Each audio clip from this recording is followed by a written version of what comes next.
जैसे जब मैं घर में थी तो मुझे पापा जी के द्वारा ज्ञान मिला था कि बस पापा जी ने इतना बताया था कि बेटा यहाँ पे ना लखीसराय में एक बहुत अच्छा आश्रम खुला है जहाँ पे बताया जाता है कि भगवान आते हैं।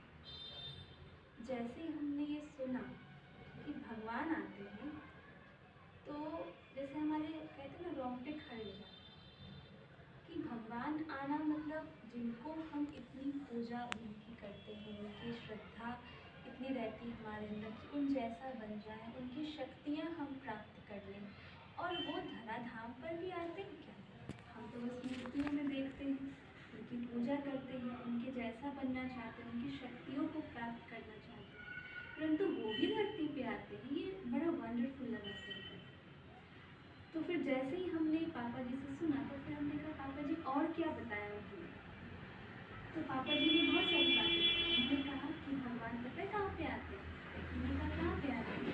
कहते हैं राजस्थान में माउंट आबू पे एक पर्वत पे आते हैं। जैसा पापा जी को मैंने बताया और पापा जी ने समझा होगा, वैसे पापा जी ने हमें कहा कि पहाड़ियों पे भगवान आते हैं। हमने कहा अच्छा। फिर हमने पूछा और क्या बताया दीदी ने? फिर पापा जी ने बताया कि बाबा को उन्होंने बताया कि वो ऊपर रहते हैं, जैसे आकाश में सितारे चमकते हैं ना, वैसे ही परमात्मा भी स्टार के जैसे। बस इतना सुनना था। तो जैसे कि कहते ना कि मीरा को लागी लगन और मीरा हो गई मगन। बस हमने सुना और इतना निश्चय हो गया कि ये नहीं था कि हम सेंटर जाएं, क्लास करें, सुने, नहीं, बस पता चल गया ना इतना। बस ये था कि भगवान को देखने जाना है, माउंट आबू जाना है, उस पर्वत को देखना है जहाँ भगवान आए। इतना मन में था। और फिर जब उन्होंने कहा कि ऊपर रहते हैं स्टार के जैसे, फिर तो मैं रोज शाम को छत पे बैठ जाती थी चादर बिछा के और ऊपर देखती रहती थी स्टार को कि शायद यही भगवान होंगे। इन्हीं को भगवान मान करके मैं इतनी शक्ति लेते रहती थी। पता नहीं कि वो भगवान है कि नहीं, बट इतना है कि वो भी स्टार है ना, ये भी स्टार है, इनको ही हम देख करके, उनको समझ करके और उनको महसूस करते थे। रोज का ये नियम बन गया था। शाम में किसी को बताते नहीं थे कि हम भगवान को देखते हैं या मतलब मेडिटेशन करने जाते हैं। पता ही नहीं था कि मेडिटेशन किसको कहा जाता है, बस ऊपर भगवान है, उनको देखना है। रोज़ किया करते थे। तो एक बार ऐसे ही पापा जी ने कहा बेटा हम जा रहे हैं लखीसराय, वहाँ पे सेंटर पे चलना है। तो हम तो बड़े खुश हो गए कि हाँ चलेंगे। तो खुश हो गए। तो फिर हमने सोचा क्या पहन करके जाएं, वहाँ पे ड्रेस कैसा पहना जाता है, हमारे पास जो ड्रेस है वो अच्छा रहेगा कि नहीं, मतलब ये मन में चल रहा था। वहाँ का मालूम नहीं था ना कि क्या ड्रेस है नहीं। तो फिर हमारी दीदी आई थी लॉकेट में, बुआ जी की बेटी, तो उनके पास बहुत अच्छी अच्छी ड्रेस थी। उनका एक टॉप था, जैसे घरों में तो जीन्स टॉप, स्कर्ट टॉप तो पहनते ही हैं, तो हम भी पहनते थे। तो ना हम जीन्स और ऊपर दूसरा कलर रेड कलर का टॉप पहन करके, हमें अभी याद है, पूरा स्पष्ट याद आता है, आज के दिन में हर बातें याद आती है। वो पहन करके हम गए थे और पैरों में पायल भी थी, पायल पहना करते थे। तो ये पूरा ड्रेस पहन करके हम वहाँ गए, सीढ़ियों पे चढ़े, ऊपर जैसे ही पहुँचे इतनी शांति कि हम बता नहीं सकते कितनी शांति। जैसे कि एक पिन गिर जाए तो उसकी भी आवाज़ आ जाती, इतनी शांति थी। तो वहाँ पहुँच गए और वाइब्रेशन बिल्कुल अलग, दुनिया के माहौल से बिल्कुल अलग ही वाइब्रेशन। अंदर गए, छम छम छम छम करते करते गए, क्योंकि पायल पहनी थी हमने तो छम छम हो रही थी।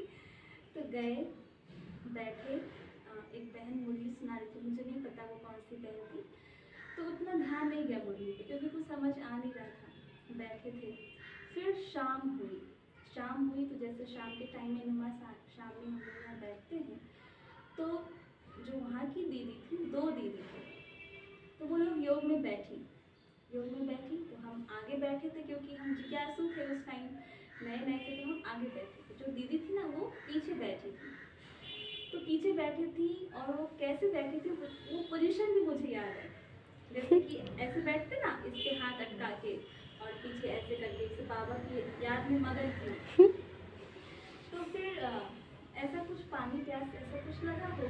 तो हम उठ करके पीछे की तरफ जा रहे थे।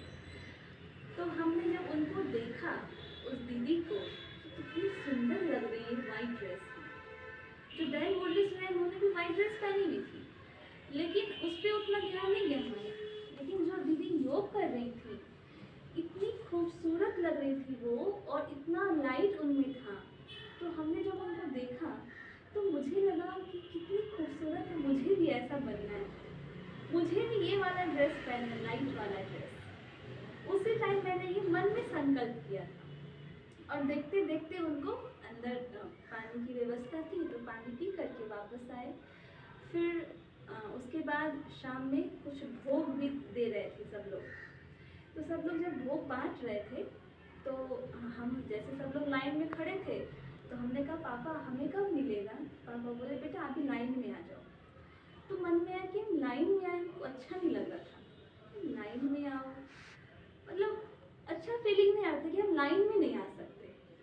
हमें मतलब अ, अकेले में मिल जाए, सबसे पहले मिल जाए, या हम अंदर की तरफ चले जाएं बहनों के पास, वो मुझे अच्छा लग रहा था। लेकिन लाइन में और लोगों की तरह लग करके भोग लें, ये मुझे पसंद नहीं आ रहा था। फिर हम साइड हो गए, जब लाइन खत्म होगी ना तभी मैं जाऊंगी भोग। तो फिर भोग जो बहन दे रही थी, तो उनको हमने देखा कि कितनी अच्छी तरीके से भोग ये दे रही थी। तो फिर मुझे लगा और क्या, वो सबको टच करने नहीं दे रही थी। जैसे होता है ना कि कोई भी है तो उसको भोग वो दे रहे तो कोई टच करेगी, वहाँ का नियम नहीं था। तो हमने देखा कि ये भोग खुद से दे रही है, किसी को टच करने नहीं दे रही है।